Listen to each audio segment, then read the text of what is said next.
അജ്മീർ ഖാജ റളിയല്ലാഹു അൻഹു ഇന്ത്യയിൽ വന്നിട്ട് ആദ്യമായിട്ട് താമസിച്ച ഗുഹയാണിത്. അജ്മീർ ഖാജ റളിയല്ലാഹുവിൻ്റെ ഇവിടെ നിന്ന് അജ്മീർ ദർഗയുടെ സമീപത്തേക്ക് വീട്ടിലേക്ക് താമസം മാറ്റിയ സമയത്ത് ഈ ഗുഹ കരിഞ്ഞു എന്നാണ് ചരിത്രകാരന്മാർ പറയുന്നത്. അങ്ങനെ ഈ ധൂളുകളായി ഈ ഗുഹയുടെ മുകളിൽ നിന്നിങ്ങനെ തുള്ളികളായി ഒരാഴ്ചയോളം 7 ദിവസത്തോളം വെള്ളം ഇങ്ങനെ കണ്ണുനീര് പോലെ ഇറ്റിയിരുന്നു എന്നാണ് പറയപ്പെടുന്നത്. അതിൻ്റെ അടയാളമായിട്ടാണ് ഇങ്ങനെ ഈ പാറക്കെട്ടിൽ ഈ ധൂളുകളായി വെള്ളം ഇറ്റാ നിൽക്കുന്നത് പോലത്തെ ഇത് കാണുന്നു.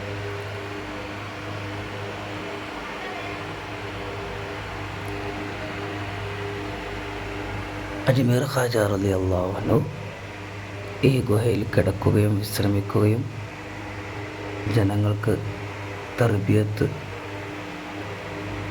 തർബിയത്ത് ചെയ്യുകയും ചെയ്ത സ്ഥലമാണിത്. 10 ലക്ഷത്തോളം ആളുകളെ ഹിദായത്തിലേക്ക് കൊണ്ടുവന്ന മഹാനാണ്. 10 ലക്ഷത്തോളം ആളുകൾക്ക് ദീൻ ഹയാത്താക്കി കൊടുത്ത മഹാനാണ്.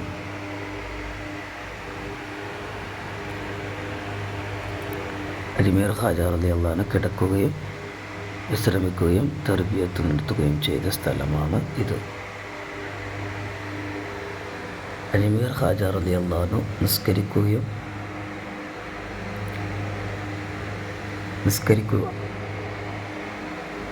ഫർദ് സുന്നത്തുകളൊക്കെ നിസ്കരിച്ച സ്ഥലമാണിത്. ഖുർആൻ ഓതുകയും ഒക്കെ ചെയ്തിരുന്ന സ്ഥലമാണിത്.